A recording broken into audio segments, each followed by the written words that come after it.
Um, I'm Ann Farron, and I will be the moderator this afternoon and try to be a timekeeper. We're hoping that this is about 40 minutes, but you know how conversations go. And as Ann pointed out, any question that comes to us is going to be kept, recorded, and be part of an ongoing conversation. In fact, our goal this afternoon is really to provide enough information so that you can continue to have an informed conversation, because this planning for the future is our business, a serious business for us. So we'll start by just asking each person to say a little bit about themselves. I have been on the Community Planning Committee, part of designing the administration building, caught up in a number of things, a liaison with the master plan, far more than I had ever anticipated. It's all been incredibly interesting. And we realize that in every single one of our conversations, there are compromises, and you can never get everything that you want. So, Barbara, will you introduce yourself? I'm Barbara Cronin. I have been here the longest of any of the four, and I have been very active in the community. There was a period of time from 2012 to 2014 when I was the chair of the LWC Board of Directors, and we'll talk a little bit more about what happened during those 3 years. And there are a couple of my cohorts from that time period in the audience. And so thank you for all the work you did back then, friends. And I'll just do the next person. Hi, I'm Tim Carrico. Thank you all for coming this afternoon. I'm the chair of Strategic Planning Committee, and I got involved in strategic planning right when the report was being finished back in 2020. I'm also on the board of directors and the executive committee there, president of the Mutual. So I've been keeping busy, but I've had it's been really interesting working with Ann and our dear friend who couldn't join us today, Linda Waka, as the working group that's been overseeing the master plan for the last contract for about the last 18 months. And I'm Hunter Morrison. I'm a new resident to Leisure World. My wife, Barbara Orton, and I moved here at the end of June. So I bring a kind of new eyes perspective. I've had a 40-year career in municipal, regional, and campus planning, and so I hope to bring a little bit of that perspective. But this is a great opportunity today to talk about the master plan and what it means for Leisure World going forward.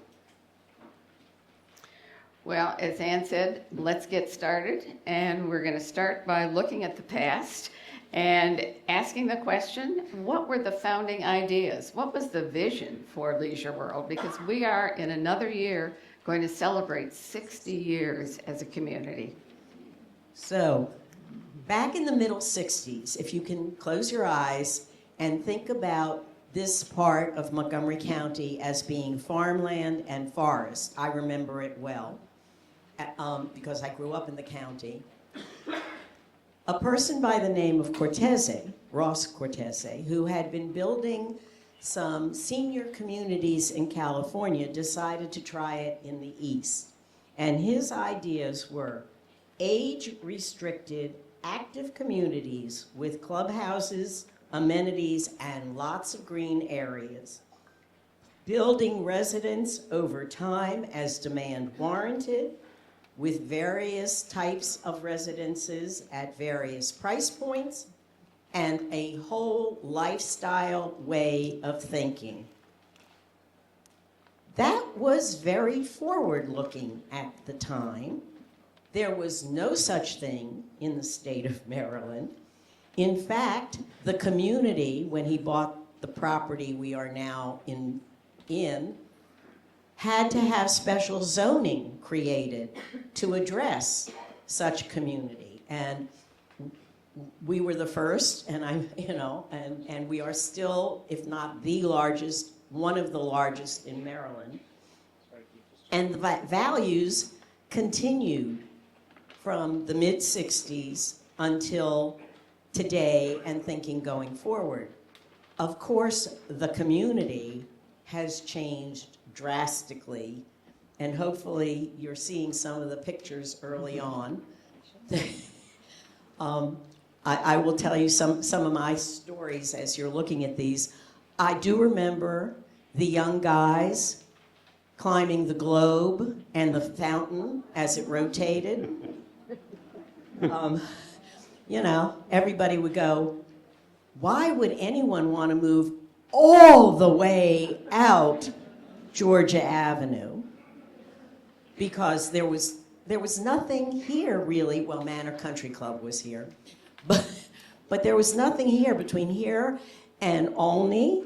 And Olney was literally a rural crossroads where people had to pick up their mail at the post office. They did not have home delivery. Just think about all of that. Now we live in a urban, suburban community. Most of us would not dare take our life in our hands and try to cross Georgia Avenue. We have Metro that can take us all the way downtown if we want to. We have buses. I wish they would take us cross county more than they do, but we have buses service.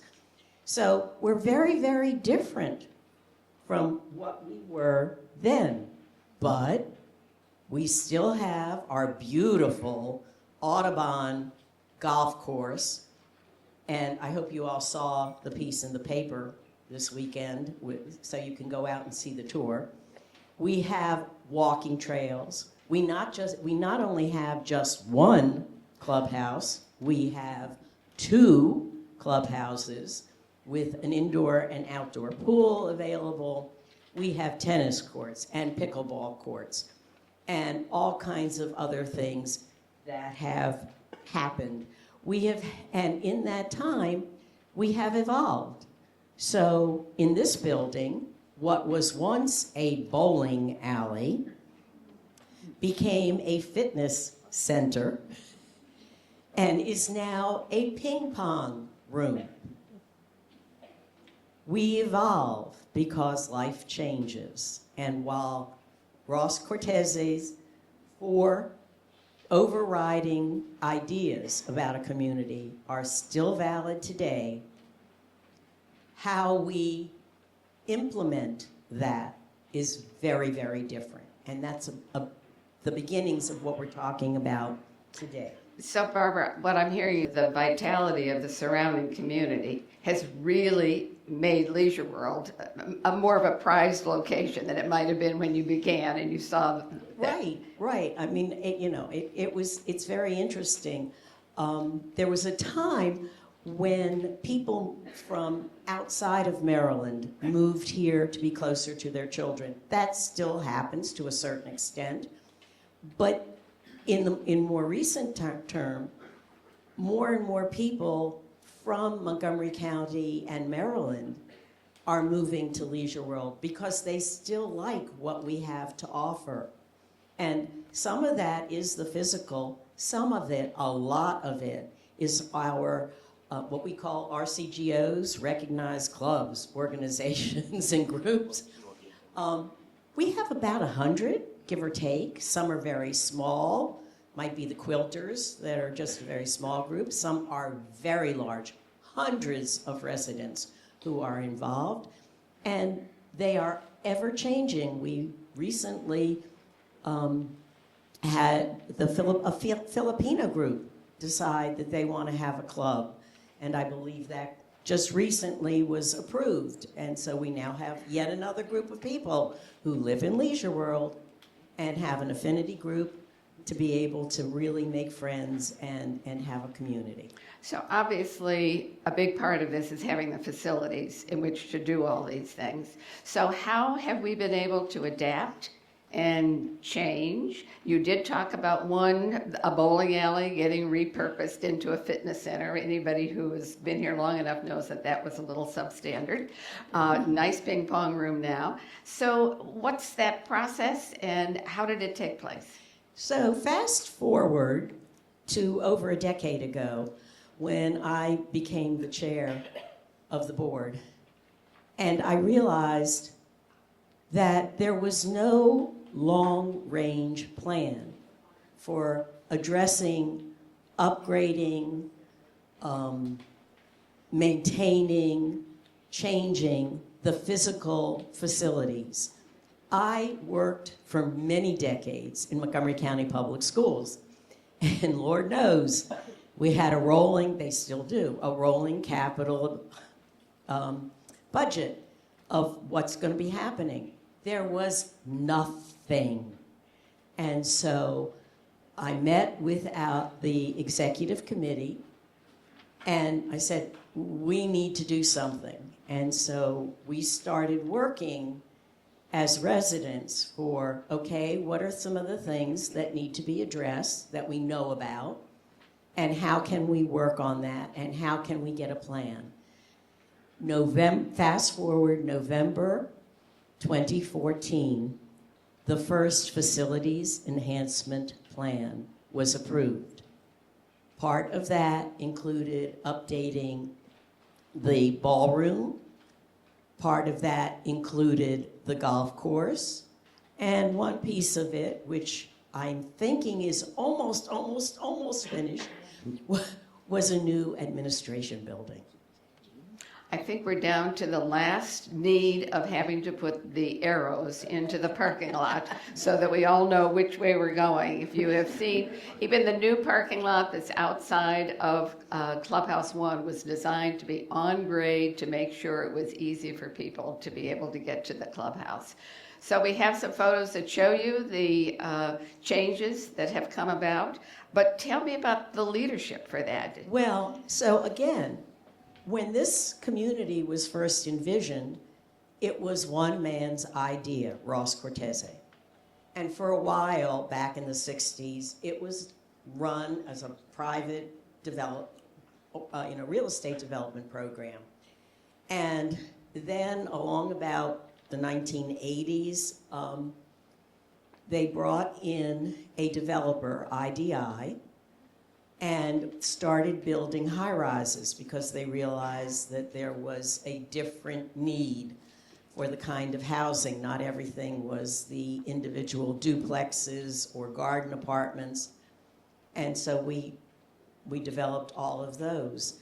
And about 20 years ago, IDI finished the last mutual that was going to be a mutual, its own mutual, and that's now known as Creekside, Mutual 27. And they said, we're done. If you're not going to keep building new buildings, we're done.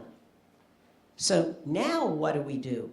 We don't have a developer to help us with bringing in money and what might need to happen.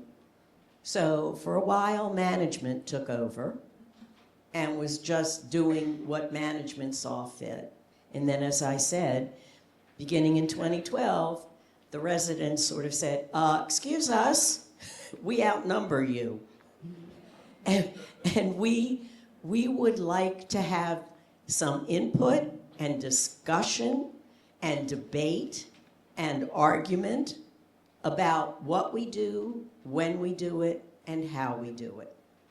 And so that's how we have evolved to where we are now. And that's why you're here today, actually, because I think one of the things that has happened over that period of time is that there has been a partnership that's developed where residents are engaged. We do have not just advisory committees, but committees that really do feed their efforts into Leisure World Board making decisions. So I want to turn to another one of the things that has been moving us forward, and that's strategic planning. People are always talking about, we need to know what our challenges are, what our opportunities are, what's going to happen in the future. So I'm going to turn to Tim on this and ask him to talk about how we got consultants involved to develop a strategic plan and where it's going. Thank you, Anne. The strategic plan, the formal strategic plan started about 2019.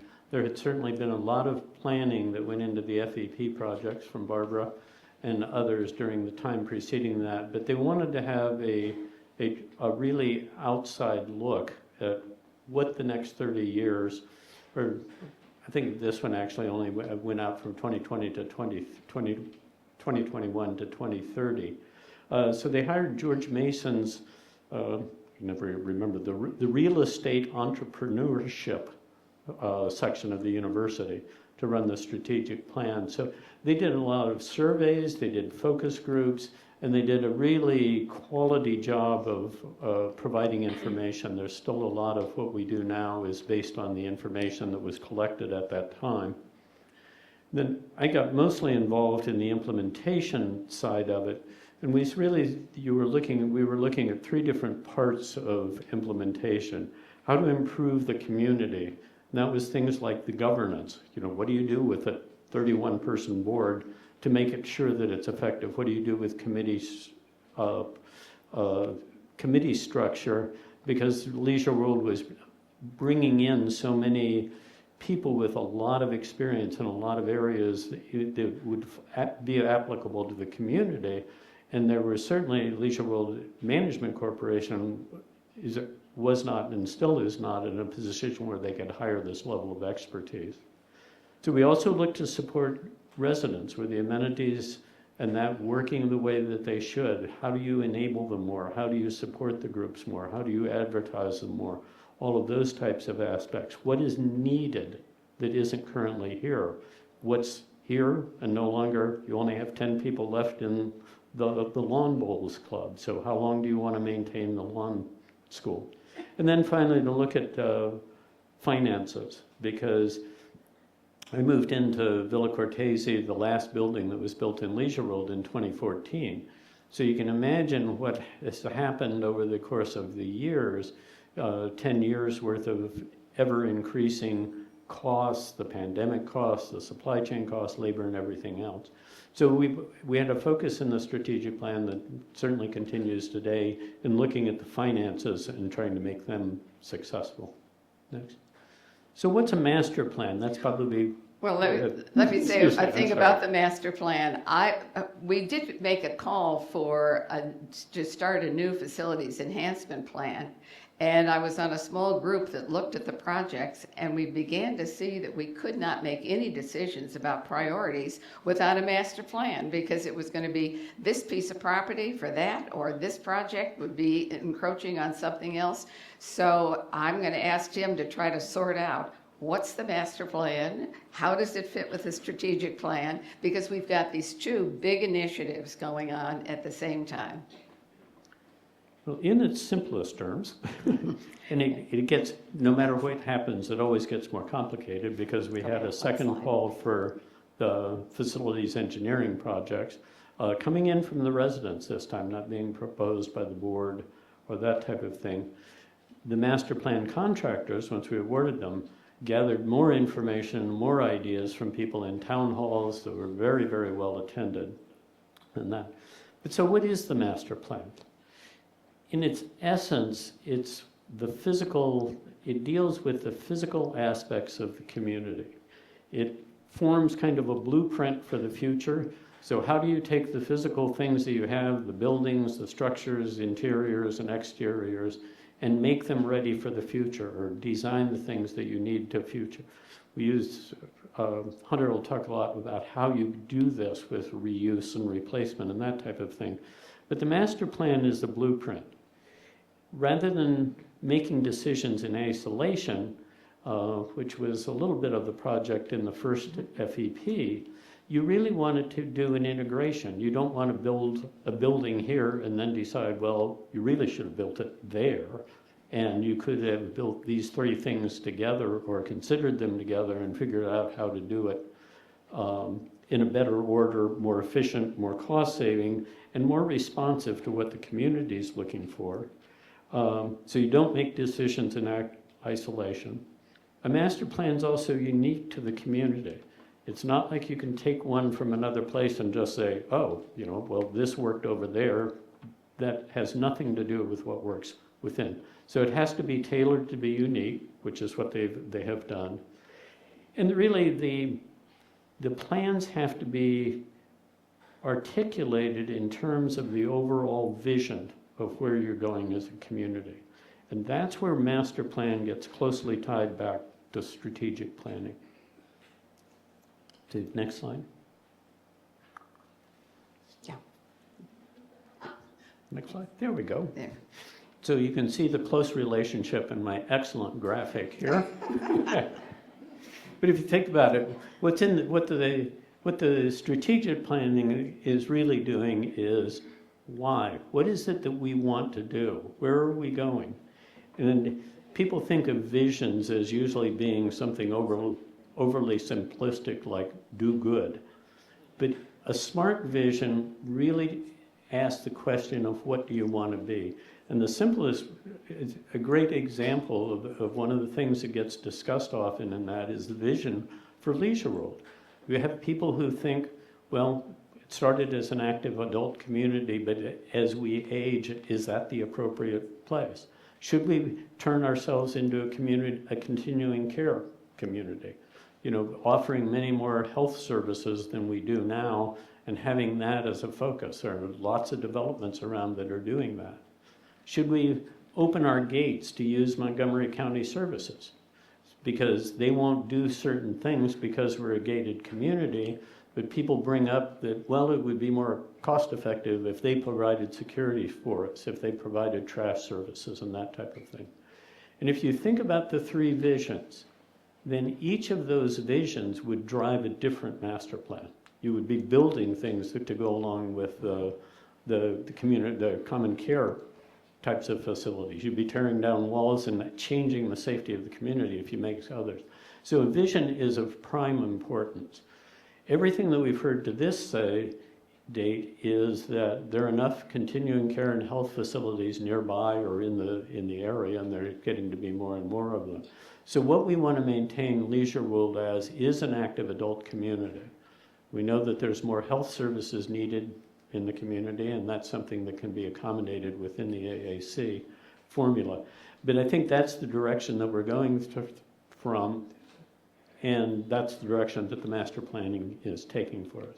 So once you have the vision and what you want to be, then the master plan is starting to fill in the details. So our master planners have been listening to conversations with the management. They have had town halls, open forums. They've been talking to residents. They have the list of the initiatives that were put forward for the facilities enhancement plan 2. They've seen what we have done. They are in this whole milieu. So one of the things we have learned is that we're a really large community, and that sets us aside. The other thing is that continuing vision, that goal that this be a place where people can age well, and that it is not just sustain the community, but sustain the individuals in the community. So I want to ask Tim to just highlight some of the major ideas that are coming through it, because one of the things that we have learned is they see things differently from the way we see it, and they had some creative ideas. And I think it will be helpful just to see some of them and see how they fit together. Good, thank you.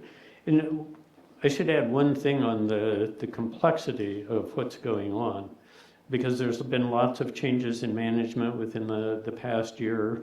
There's many initiatives going on. So you have strategic planning, which is still running around trying to fix everything in governance, and we're sure we'll get there someday. But then you also have information technology, which is getting some big boosts forward from the technology committee under Dave Merritt. The new administration is looking at business planning.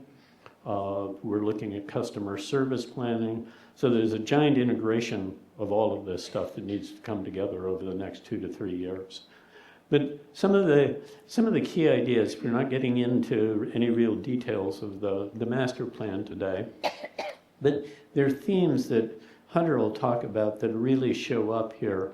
This is just a picture of a proposed front piece for Clubhouse 1 to make it a more welcoming place, to provide more space, to bring people into it rather than have kind of a blank wall with bushes in front of it as the opening welcome to the residents.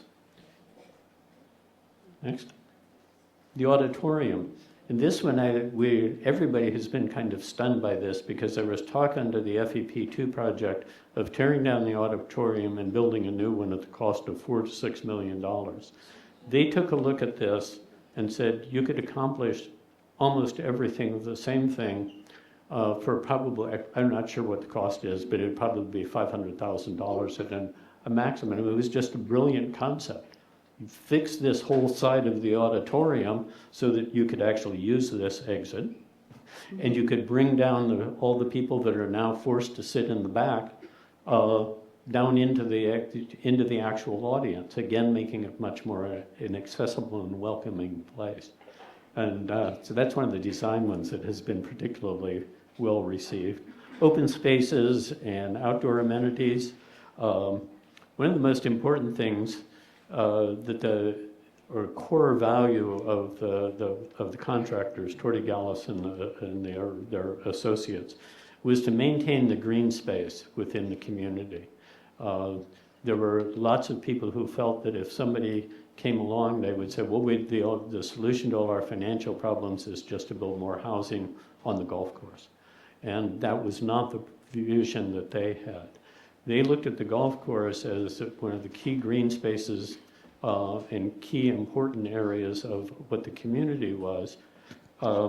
They've made suggestions about whether it could be right-sized to a different size in the future. And this is presented in the plan, and this is a change from what came out in the halls.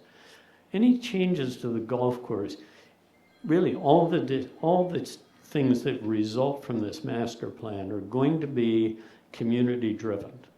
So the reason that they talked about the golf course being of different sizes, they were hearing so much from residents of, well, we need more pickleball courts, we need a larger community gardens, we need this, we need more walking trails, that aren't restricted to 7 o'clock in the morning, on and on and on and on. So when you have, I think I'll get the percentage wrong, but it's probably something like 85% of the trust-owned property is the golf course. You do not have places, very much in the way of places within Leisure World that you can change things. So that was where the golf course came, but they're stressing heavily now that that's a choice that the residents have to decide. These are trade-offs that you're eventually going to make. They're not coming in and saying, shut down the golf course because of this. Golf course actually has quite a very enormous amount of play compared with country club golf. We're running almost twice the number of rounds that a country club runs. So Put up it's the good map size. of the walking trails. Yeah. If we put up the map that shows the walking trails, Well, let's do one, go back one. just for 1 second, we're talking about space. This just kind of overwhelmingly shows you that this is a large community, and one of the number one things people talked about is, could the sidewalks please be finished every place so we can walk around the entire community? What about trails that go through the green space? So that's a big issue. But we'll go back, there's one other, I think, really interesting issue on here. No, Just one. Just one there. Right there. This was the other end of Clubhouse 1. But again, it's bringing forward their core ideas about what things should be. And they said, well, you've got an absolutely useless courtyard in the middle. I think Ann was the one that told them that, because she kept commenting on that on her way to meetings. And so open up the space, tie everything from the ballroom back onto the lanai, onto the pool, to the golf course, or whatever the green space is that's back there. Bring the outdoors in, bring the indoors out. And in this case, increase the size of the lanai. So, and again, a relatively inexpensive change, just like the front of the thing or the auditorium, that will make quite a bit of enormous difference. So they had lots of good thoughts. Well, so I think I'm just watching the time here and turn to Hunter and ask the question, where do we go from here? What are the big ideas that you have seen in the things that we've been talking about? What happens next? So, Well, the big challenge in any master plan is to turn the plan into action, to turn it from a document, from a noun, to an action, to a verb. And that's really what needs to be thought through next, is how do we take these ideas or all these insights that have come through the work of the consultants and the consultation with the community and turn them into achievable approaches. So there are a couple of big ideas that Tim has alluded to. And it's not all expensive ideas, but it is ideas that change the character and quality and update the nature of the place. And one way to think about them is the 4 Rs. Refresh, repurpose, reorient, and replace. Replace is usually the more expensive opportunity.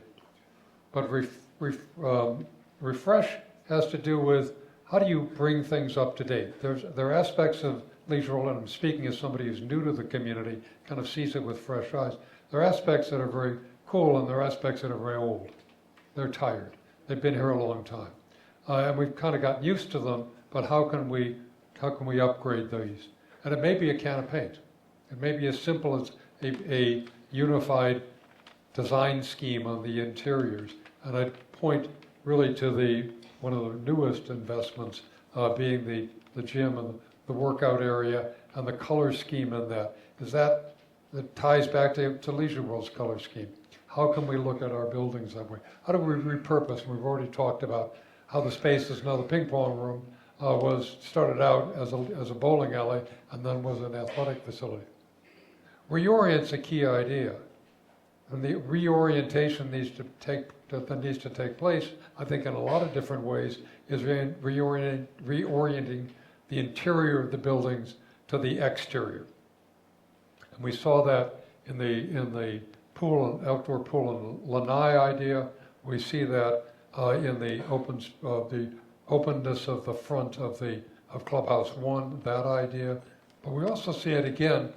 Go to the gym, walk down the hall, take a look at, excuse me, the experience of being in that space and seeing the outdoors. Now, some of these buildings, like Clubhouse 1, were built almost 60 years ago. And if you go back to the pictures we showed, there wasn't really much to look at. Spindly trees and mud. But today, the biggest selling point you have, and again, speaking as somebody fresh to the community, is this magnificent landscape framework. So every time you're in the space, you should see the place. You should see the trees and the deer and the flowers. It's a really remarkable experience. Increasing flexible space, looking at your spaces for how can they work multiple purposes. And again, that's kind of the example of the ping pong space, but how can we look at other spaces as fulfilling multiple needs and improving accessibility. That accessibility may be accessibility to walking trails around the golf course. That accessibility may be the ability to cross the street without being afraid of being hurt. Because the cross sections, and the master plan gets into the cross sections are very auto-oriented. It's not very pedestrian friendly. And if we want to make this a more walkable community, we need to look at those things in terms of improving accessibility.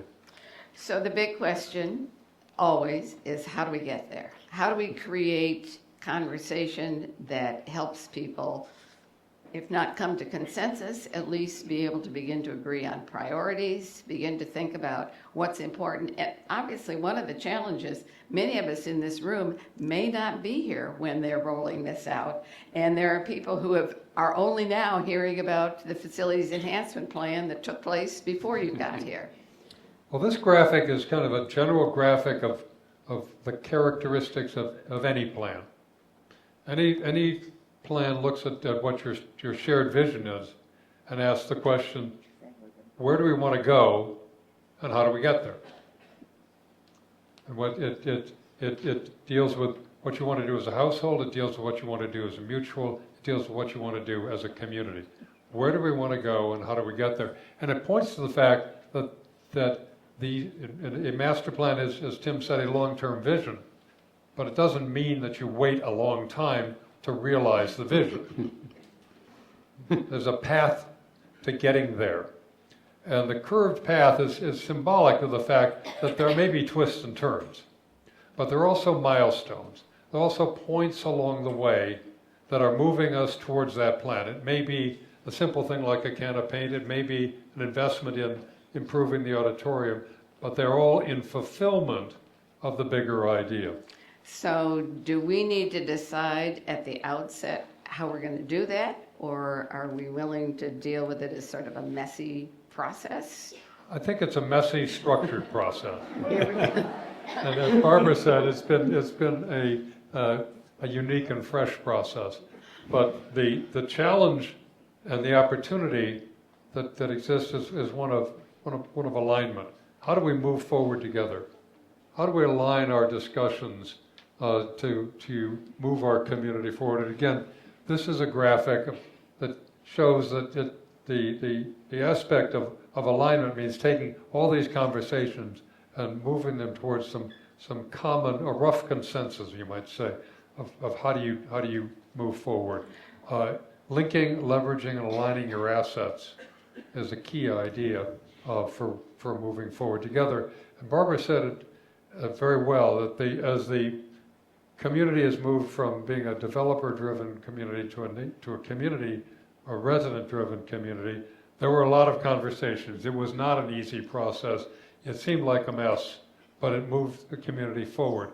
And my suggestion, again, as somebody who's new to the community, is that one of the next steps is to take this master plan back to the mutuals, back to your individual communities, get very familiar with it, and talk together at your individual community level. But what does it mean, and where do we go next? So the board and the members of the board have a well-informed notion of what really are these priorities. So both you and I have had some experience watching strategic plans and master plans roll out, and they do actually get there. Yep. No matter what. Not everybody gets their way in the process. We hope, though, that everybody gets heard as they go along. And there's some tools that I think are often used to kind of get a vision of what you might do. And I think you've got one, this quadrant analysis that is. This quadrant analysis is really asking the question, how do you do the doable? How do you identify the projects that can be achieved and that have visual results? So one way to look at the list of projects that you have and the priorities is what's the impact of them, and how easy or difficult it is to complete those projects. So on the vertical axis, we go from low impact to higher impact, and on the horizontal axis we go from hard to implement to easy. And hard may be it's big, it's expensive, it's complicated. Maybe we can get to it right now, maybe not right now. Easy means basically we have the resources, we have the consensus, let's just do this. So if you look at the projects that are in the master plan from the point of view of what's the highest impact and what's the lowest cost, you get to something that can be defined as the big easy. Big easy is we do this, we can achieve it, it'll have a visible result, it'll make things better, and it will begin to build a consensus that we can actually achieve this plan. Because again, remember, the plan is implemented in stages. It's not a clean process or an easy process, but you ought to be able to point to, yeah, we did this, and by the way, that moves us forward. We put some windows in, we painted this, we put the ramp in. That was take the ramp, for instance, that may be, as you think about it, the easiest, most impactful investment, because look at the room today. This room is used all the time. So it will impact all sorts of people in the community by making this a more pleasant place. And I'd add one suggestion, having been here now several times. We need rheostats on the house lights. It's really disruptive to have it turned on. We got to move from being a high school auditorium to being a performance venue. And that's one of the key issues. But those improvements, relatively inexpensive, but impacting a relatively large number of people and talking to the public, to the new visitor, to the new resident, to the prospective buyer.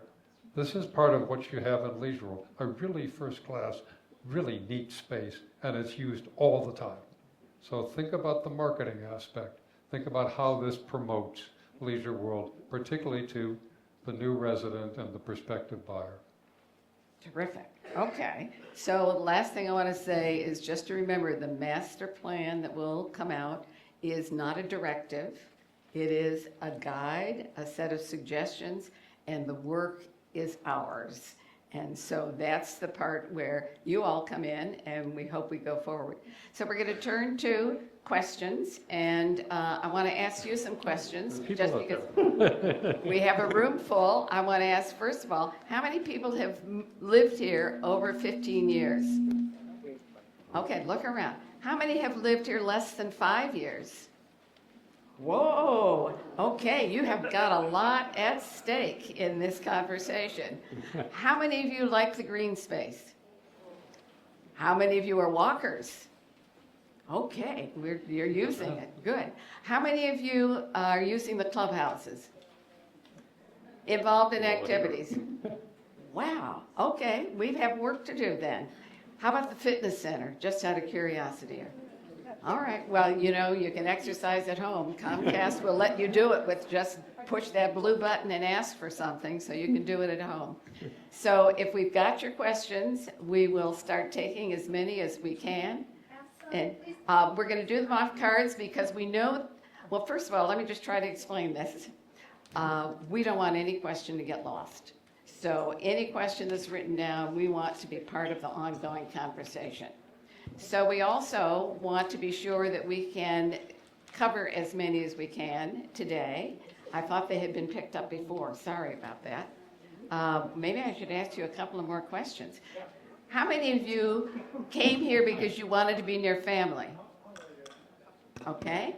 I'm just testing some of Barbara's comments, historic ones. How many of you lived in the area and just were moving to the neighborhood? Whoa, look at that. Okay. How many of you have participated in a decision-making process? One of we've got our active committee members here. All right. How many of you are on mutual boards?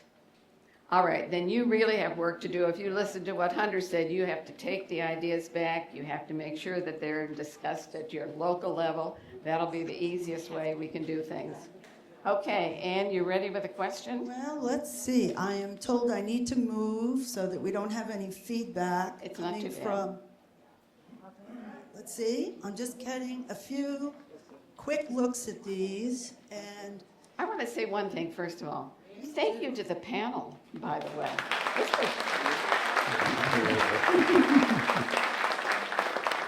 They were prepared, and thank you to Tim for putting together our PowerPoint. If there are any slides you want to see again, let us know. So, all right, Ann, you have a question for us? well, here's one for you. What future upgrades to infrastructure are needed? How will they be funded? And would you distinguish between infrastructure and facilities? Is there a difference? Yes. There you go. Copy Kind that. of answer. Yeah, there is a difference because your facilities are things like the collapsing water main out on between Glen Eagles and that we just got repaired. So yeah, that covers a lot of other stuff. The primary source of funding is the resales fee. Part of what the original strategic planning, if you remember, a couple of years ago, the resales fee was set at 2%. And one of the recommendations from the strategic planning was that be raised to 3. I wanted to raise it to 6. Yeah, the people are coming here, you might as well grab them while you can. But that fund goes into the replacement reserve because there had not been a separate thing for that. But so it's more than just the buildings. It's things like the pickleball courts. So all of those types of things. A lot of amenities are not buildings, including the golf course. All right, here's a good one. Again, when will the master plan report with all options be presented? Will the cost for each option be included in the plan? Well, I can talk a bit about the issue on costing. They're providing us with some ideas and guidelines. We have not asked them to do the architectural drawings to cost everything out. That is a whole separate proposition. I'm right now involved with the Norbeck Gate issue, and let me tell you that just to get the cost projections for that, and then be able to get a request for bids out to work on something like that, there's several stages to that. So I think, keep in mind what Tim has said, that funding is something that is realistic and comes in. Hunter has said it has to be part of the formula when you're doing your quadrant analysis of what can you do, what's easy to do. So we will not have, as part of the master plan, the costs for each of those things. I think you're going to have some of the ranges of cost that will give us, but if you decide to do something 5 years down the road, it's obviously going to have a lot different cost than it has Right. today if you do it in the short term. And the other aspect of it, because most of what they're presenting is options that the community has to decide on, then that's going to drive the costs also because of the timing and the size or the way in which you implement things. Well, we got Friday When will we get the evening. plan? Friday evening, we got the second draft. We had gotten, the working group got a draft back in February, and we asked them to redo some things, and it came in Friday night, and I haven't even looked at it yet. We're getting the working group will get hard copies on Monday. So we're close. We're close. They were incorporating all of our major comments from the last time that made sense to them. So I would say we're going to have a review shortly, and then we'll be going to final probably within 4 to 6 weeks, something like that. It's very close. Here's a good question. What is the likelihood of new residential construction? It's a tough question. I can address that. There's a couple ways you can do new residential construction. Leisure World is very limited because of its lack of open space, but there are certain things that could occur that would make some areas. You could consider putting construction in around where the parking lot is now, making it right with the administration building townhouses or four-story apartments around part of the parking lot. That would be a logical thing to do. Make it downtown Leisure World. It's kind of that now. That's a possibility. In the longer term, were all the houses that were built in 1965 designed to last for 100 years? There are places where mutuals may decide that eventually they were not financially viable anymore. We can't raise enough money to repair everything that needs to be repaired. Those types of are opportunities for developers to come in. We pointed, I think, Hunter and Ann pointed out, we don't have development relationships with anybody at that point, but that's a future thing that you could do with mutuals. So there are various choices. There are various pieces of property. If you outsource something, you may have more space that you could use. So all of that evolves over a period of time. But because we are built out, they could not come in and say, well, let's double the number of units in Leisure World without radically changing the place. One of the things the master planners have tried to do, though, is identify some areas where there is the possibility, but it requires doing something, changing something dramatically. If you decide we're not going to have PPD on the campus anymore, then you have space where you might do some building, but that changes completely the kind of services you have. So everything, as I think Hunter was trying to say, it's like you have to think about what is the goal, what is the value of what you're going to do, what is the purpose, and things have to be in harmony. And the other option I think you have that's kind of suggested in the master plan is mixed-use development. You could, for instance, put MedStar, the healthcare facilities, in the ground floor of an apartment building. It's a more urban solution. It's one that allows you to intensify the development and spaces you have.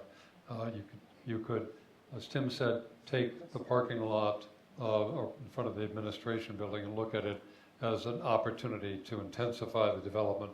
You've got some slope conditions. You might be able to put parking underground relatively inexpensively and build on top. But again, is there a ground floor retail opportunity? is our place for a Starbucks. It would be nice to have a coffee shop. But that will only be supported in downtown Leisure World. Actually, I should tell you, leave behind all those requests also. Because Starbucks was not on the list yet, but there are cards, so you can write things down. Here's a question that is it doable and maybe even in the process of. Where are we with the Norbeck Gate?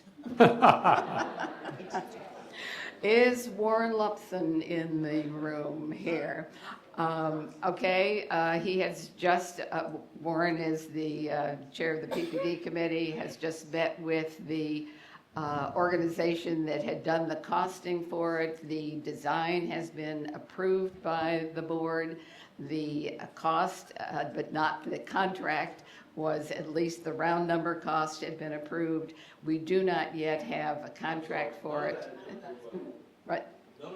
The design, the first, the general design, I don't mean the exact design. But I'd say the thing that you should have in mind is that we are subject to county code issues and lots of negotiation in terms of getting permits for things.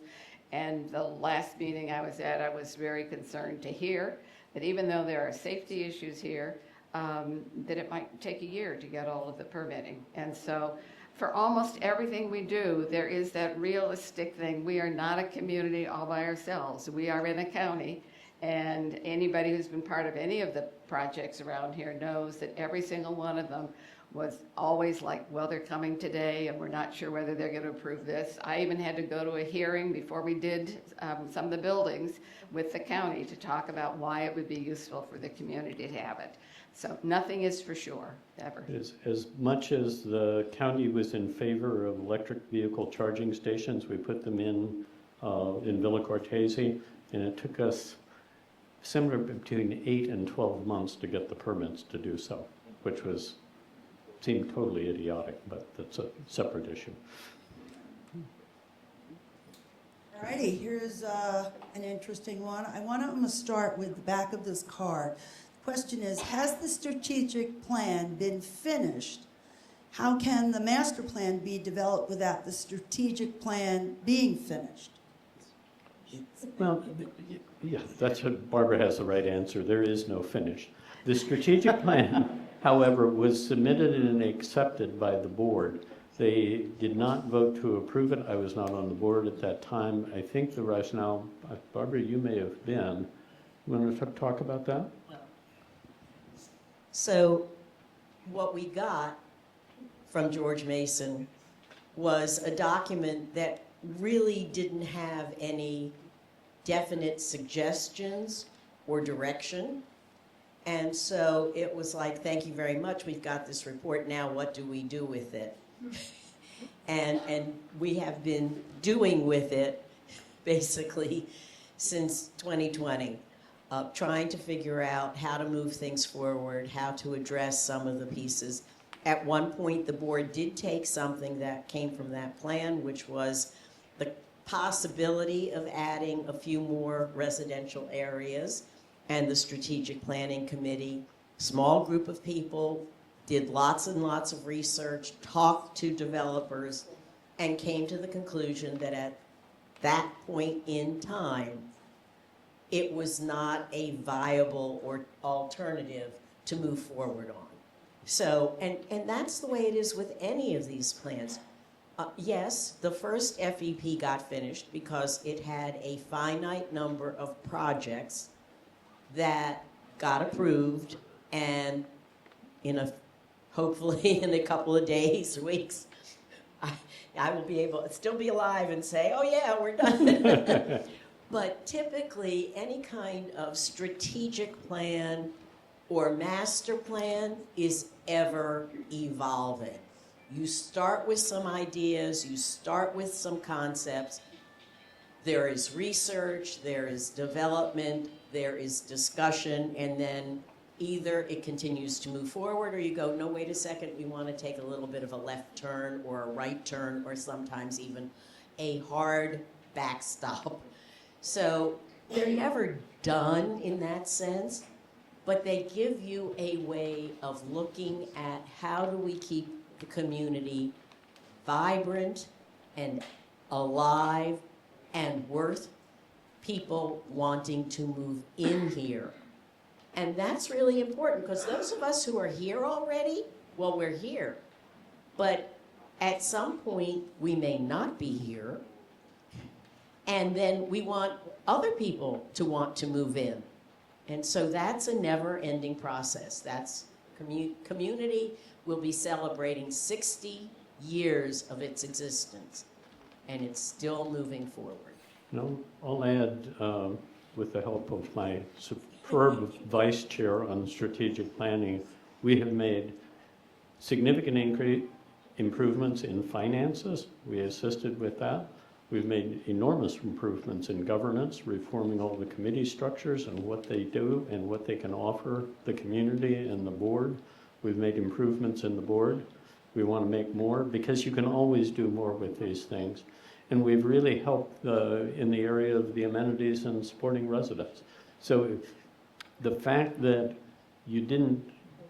we took information from the strategic plan and the recommendations and everything and did exactly what Hunter said. We turned them into doable projects. We got the committee chairs together to find out what was wrong from a committee viewpoint. And that's the way, so his approach to what we're going to be doing in the future is the same one that we've used with the strategic plan. So it's not like you can say, well, that didn't do anything, because it did. It drove a number of projects that have taken place. I think both the strategic planning process and the master plan has reaffirmed those first values and vision of what this community could be. And it's so striking that they really point out that we have many more opportunities here, many more amenities than most communities have. The size is something that really distinguishes it. The diversity of the housing, there are all these things that you saw at the very beginning on those first slides that have come to be, that seem to be the backbone of things also, and that we're not giving up. And so that's one of the things that I think has been striking, that both, these are two different consultant groups, and they really came together around the same idea, that there is a really strong framework of why people are here and what they want. I have had several questions, cards come in, about solar power and how it would or would not be feasible to bring solar power into Leisure World. Can we just touch on that, since it is on several people's mind? Again, in this community, it's what do you mean by solar power?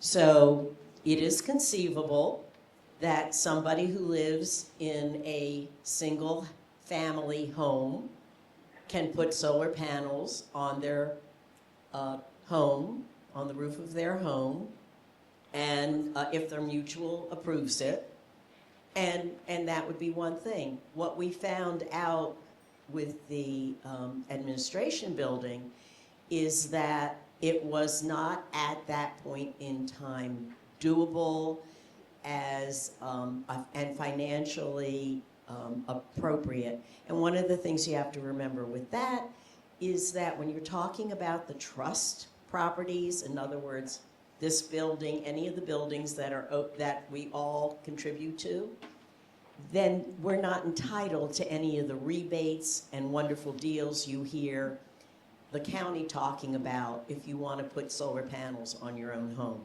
So again, it sounds like, oh, why aren't we doing this? It would be so great and we'd save all this money. But it's a lot more complicated once you start looking into it. I know there's a group that did discuss it, and couldn't we put a solar panel farm out there, but there's land that doesn't belong to us. It looks like we should be able to use it, but it's not ours. It's all covered with trees on the corner of Norbeck and Georgia. They said, well, let's put it on the top of the high rises, except all of the air conditioning and whatnot equipment is up there, so there's nothing possible.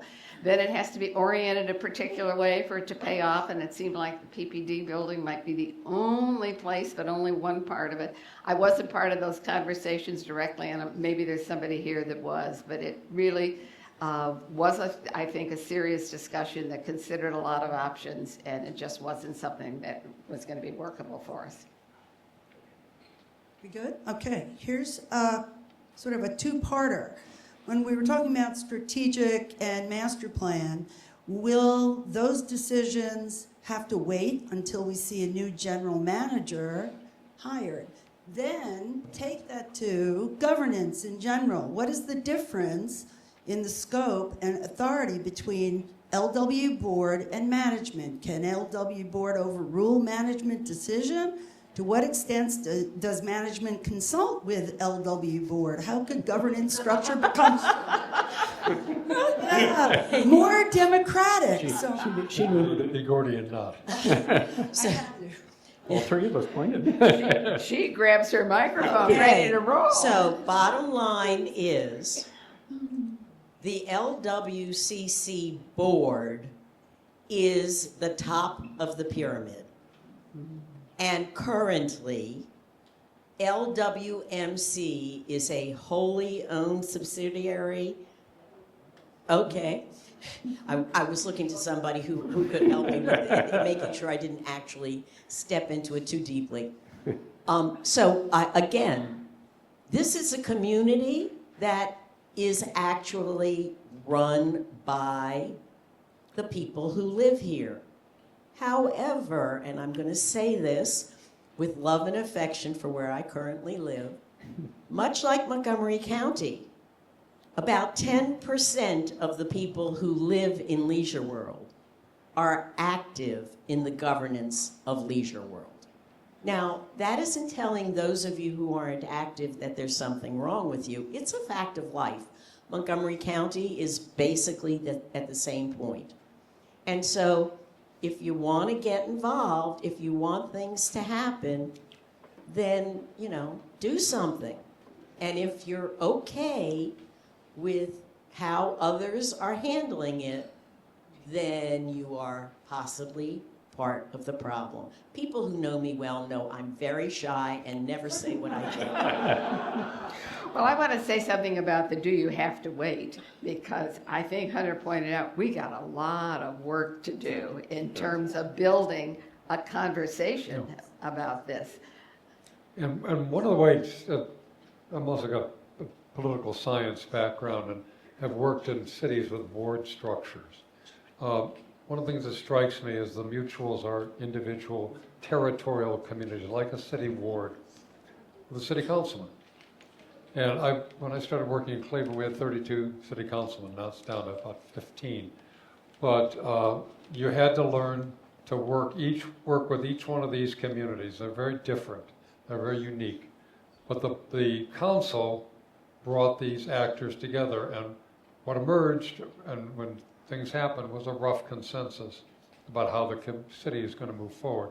I would suggest that one of the key ways to get involved, the master plan is a document that reflects your will and your vision, is within your mutual to look at what does it mean to us in our community? What are the recommendations mean? Are we going to benefit? Is it going to cost us? Is this something we can do? Something that's really more attuned to another community? Do we like it? How do we instruct and inform our representative on the board as to what we're concerned with, so that the board is acting in an informed way, representing the interests of everyone? But it means not standing back. It means diving deep into the master plan, understanding what it means, and thinking through what's doable, what's impactful, what would make a difference, where should we go first, and how does that emerge as a kind of a rough consensus about where this community should spend its hard-earned money to make improvements that benefit the entire community. And that's our work, not management's work. Yeah. No. All right, here we go. Is it important to add more residents? If there will be more residents, what does that do to amenities? I can go after that. We did not look at amenities, particularly when we looked at the idea of adding residents. We were mostly interested in what was the financial impact. If you expanded residents here, you'd want to. Right now we have 5,660 units, and we're zoned to go to 6,100. So that's what you would add, because you wouldn't want to go back to the zoning board and try to rezone Leisure World, I don't think, unless you were really crazy. The trouble with looking at amenities is still a problem because we don't track them. to a very large extent. You can track people at the golf course because they pay, but most things don't have even flash cards, that you use in, or they'll have places you're supposed to write in your illegible signature so nobody can tell. You can kind of tell that somebody may have been there, or, who knows. But so there's very, very poor tracking, and that becomes an issue for IT people like me, and when you ask us to make decisions, well, what are your numbers? But we're getting better at that. We're getting better at understanding the utilization of them, the costs of them. The resident ID cards, the new resident ID cards will make that easier because you'll be able to just badge in type of thing. And so we think that's going to change over the course of time. And it needs to, because the more cost pressures there are, the more you want to make sure you understand what you're supporting and what it costs and how many residents are benefiting from it. Although I did like reading in the old days, they were supposed to build riding stables here, and I had those when I was a kid. Yeah, but oh well. I have to say this. Okay, Fireside Forum originally was in Clubhouse 1. There was a huge fireplace in a sunken pit that, yes, was taken out, and they created the ballroom there. I had to let everybody know that. Well, Fireside Forum is a really nice name, so keep it, even if it. I've thought about changing it, but let that go. All right, here's the question. Does financial responsibility of the mutuals change in relation to the master plan? No, Well, I I don't don't know. It's really too early to tell, because it depends on what type of things the master plan become. As a result of the master plan, you decide there can be services. You can decide that something that the mutuals are paying for individually, you can provide in common. So it's way too early to tell. I guess I'll venture one thing just to think about this auditorium space. This is a space that maybe if it is upgraded in some ways, if it is more accessible, we have more people who are coming here, more revenue that comes in for activities that we have here. So we don't have any idea yet what usage will change because of the way one has redone a facility. So part of the issue that Tim is talking about is you really need usage data. You need to think about scheduling options. You need to think about how you want to use the spaces. And again, that is what we do as residents, and it has changed dramatically over time. You have another question? All right, here's a golf course question. Can you install a restaurant for golfers to eat in the, I assume that is in the golf, what is that? Lounge. Lounge, that's the word. Okay. Who knows? But if I had to make a guess, it'd be awfully small, and you're only, if you hadn't enough energy to play golf, you should be able to walk over to the restaurant in Clubhouse 1. But I'm making no, you can drive your golf cart over. Well, I have a request to bring back the bowling alley. And the stables. The stables were a good idea. Surely the stables would be safe, right? Whoever fell off. We lost the pharmacy. Hurt some people. Well, the pharmacy is, of course, a perfect example of the usage issue. If it's not worthwhile for a service that is being provided, then they can't maintain it. I know you want Starbucks, but they got to have a lot of foot traffic in order to compete with Starbucks outside on George Avenue. At least with the pharmacy, you can order it from Amazon, but Starbucks. Next question, how's this? What is the plan to stop the trend of HOA increases? Second part, what are the plans to do preventative maintenance in a timely manner? As the president of an HOA, that seems fair. The cost drivers for most of us are such that they're outside the control. It's why everybody's condo fees have practically doubled in the last 10 years. I don't know anything that's going on in the economy that makes me think all of a sudden this stuff is going to get cheaper. And there's possibly, it might get a little more expensive. I think the only way you can really save money in a community like this is to really optimize the way you use services, optimize the way you use amenities, back to my data tracking, of course.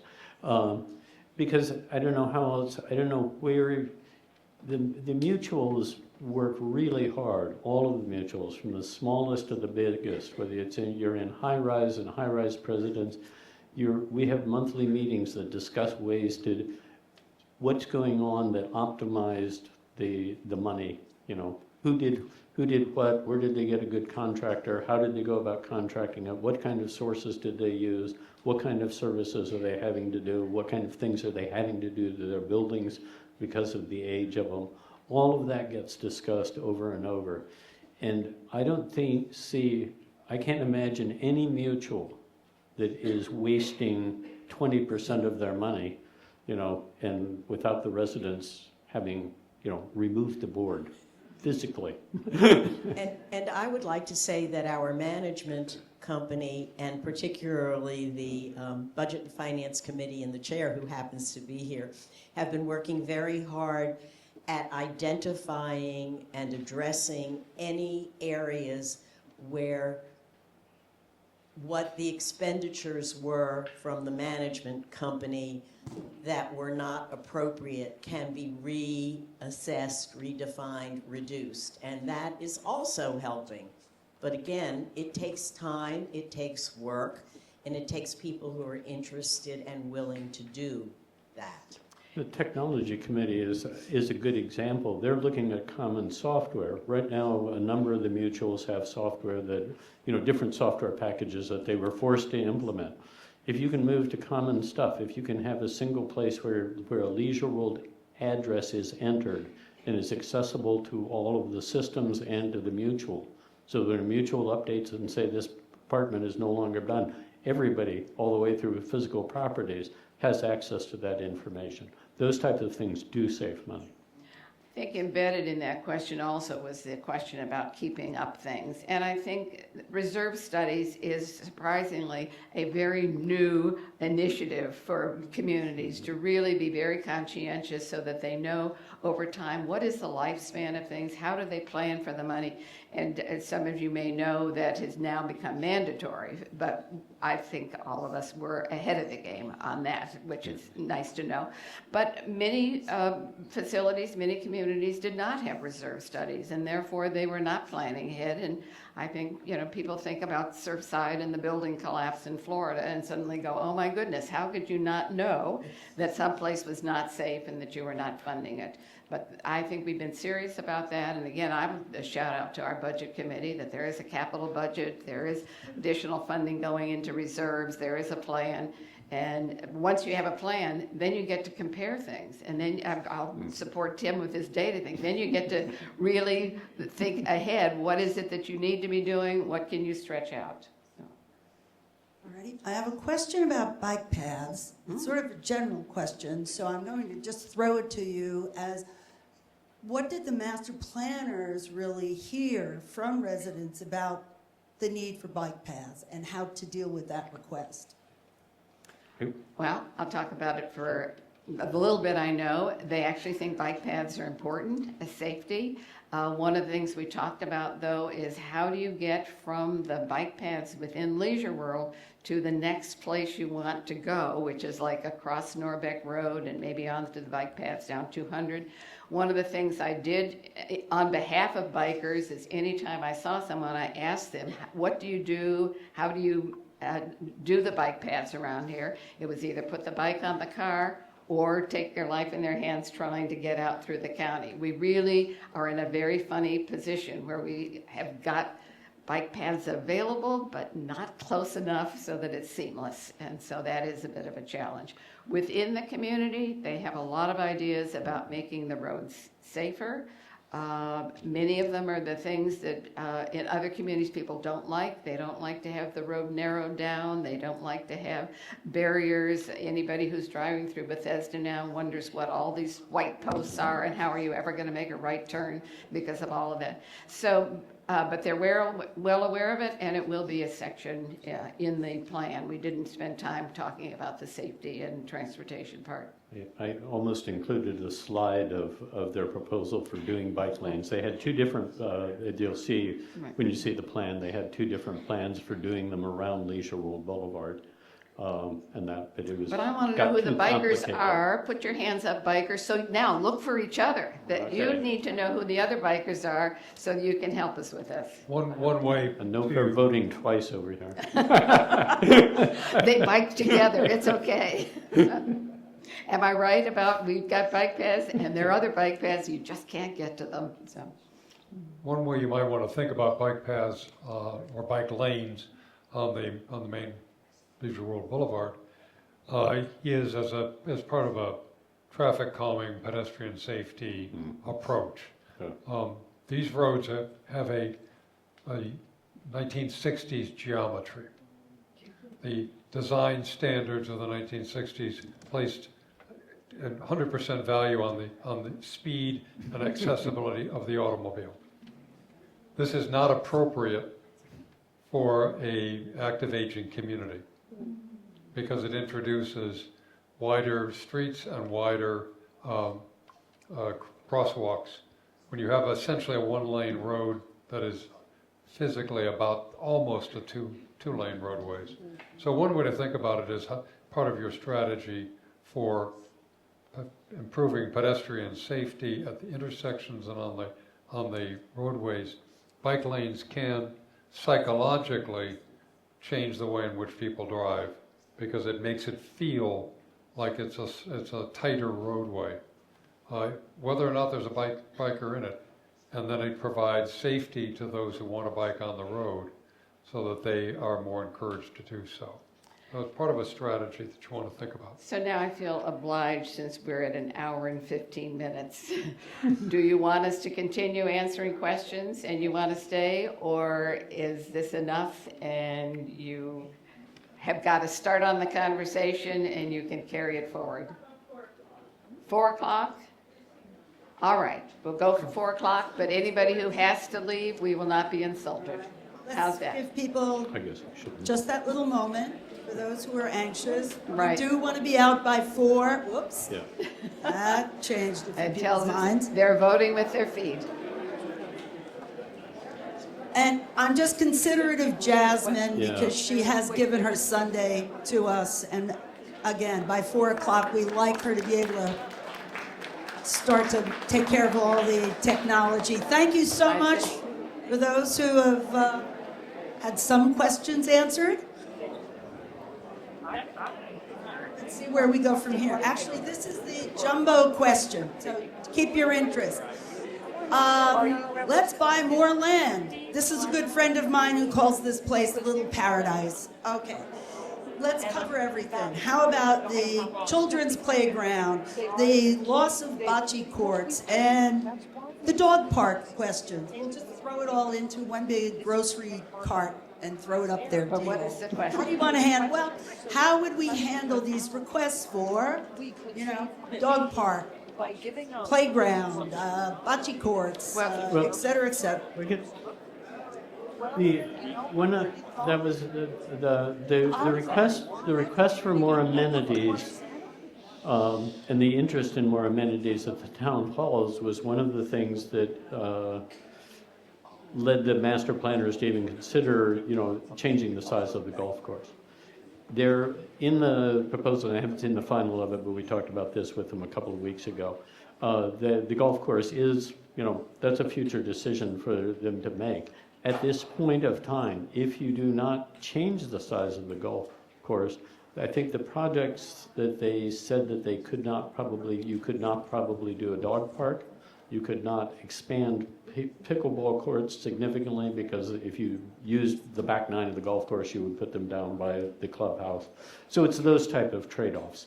You couldn't do a children's Yeah, playground. children's playground the same way. Moving the community gardens.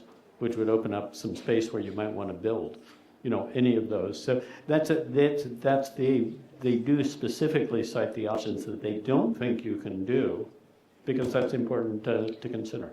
But the plan will say, this is how you could do it if Yeah. you wanted to do these things, if on this list of wishes, or if you don't want to change anything, then these are the things that you can do without making any changes, but these are the things that you won't be able to do. And they And so put on it's- maps, oh, I'm sorry, Yeah, excuse no, me. it's just helpful to They have put it on sort of maps. sorted out, Yeah. right? Wasn't the question about Leisure World possibly buying land surrounding Leisure? There is no There is no land. land, There is no land. unfortunately. What we think, there is that one corner covered with brush, which I think belongs to, is it There's gas company or Pepco. water? Pepco, I thought. Pepco, it's Pepco's land. Yeah. All right, here's a quick one that's sort of connected to back to the Norbeck Gate, perhaps. Is Lady of Grace Church on Leisure World property? Why does the church not have its own exit onto Norbeck Road? I don't know. It's very specific. Okay, so neither Lady of Grace nor the Interfaith Chapel are technically on Leisure World property. As for why Lady of Grace doesn't have its own entrance exit, you'd have to talk to the church and the archdiocese, because I don't know if they could even do that. But neither of those facilities and the property around them are part of Leisure World. They were both donated, sold to, I'm not sure what happened legally, but they are not part of Leisure World. Interesting.